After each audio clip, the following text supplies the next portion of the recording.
এই হচ্ছে এই হচ্ছে আমাদের মাস্টারজি, একদম কাট এরকম নিজে কাটিং করে, নিজেই এই কাপড়ের জামাগুলো বানায়। আর কি বানায় জানেন এই কিসে?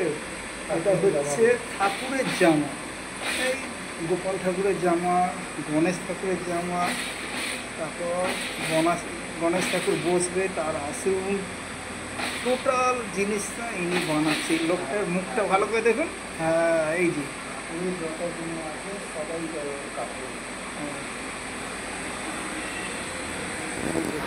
এত জিনিস বানিয়েছে, সব ঠাকুরের জিনিস, একদম বড় ঠাকুর ছোট ঠাকুর সব পুরো বড় ঠাকুরের, যত বড় ঠাকুর হবে তত বড় ঠাকুরের জামা কাপড় বানিয়ে দেবে একদম। এটা কাটিং করে, কাটিংয়ের জায়গা টোটাল। এই বিশাল বড় ফ্যাক্টরি একদম, না বাইরে এক্সপোর্টের মাল যায় একদম, বিদেশে পর্যন্ত যাচ্ছে, হেভি চাহিদা। মানে গোপাল ঠাকুরের জামা অর্ডার দিতে চাইলে অর্ডারও দিয়ে দেবেন, তিনি একাই করে কমপ্লিট করে দেবেন, একাই একসি যাকে বলে বাংলা ভাষায়।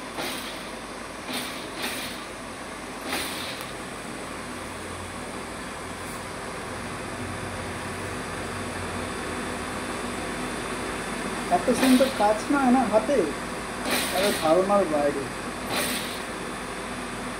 আর খুব কম রেটের মধ্যেই করে দেয়, খুব বেশি পয়সা নেয় না, ঠাকুরের জিনিস তো।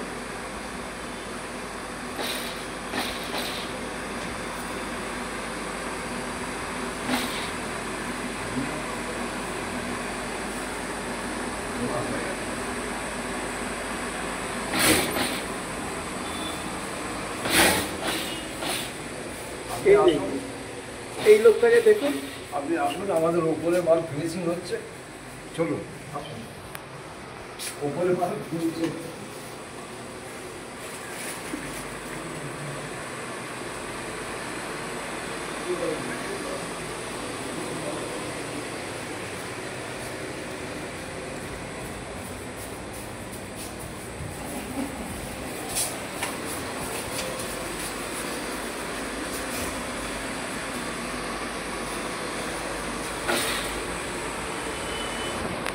এই মানুষটা সারা জীবন এই ঠাকুরের কাপড়ের কাজ করে গেল সারা জীবন।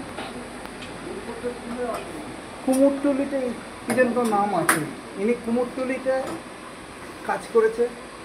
কুমোরটুলিতে যেসব বড় বড় ঠাকুরের যত নাম করা টোটো আছে সবার কাজ করেছে ইনি, ইনার প্রচুর নাম একদম। এখন হচ্ছে আমাদের বিয়ালা চণ্ডী মন্দির আছে, এই চণ্ডী মন্দিরে মায়ের কাপড় বানানো হচ্ছে, মা মঙ্গলচন্দ্রের পুরো পোশাকটা তৈরি হচ্ছে।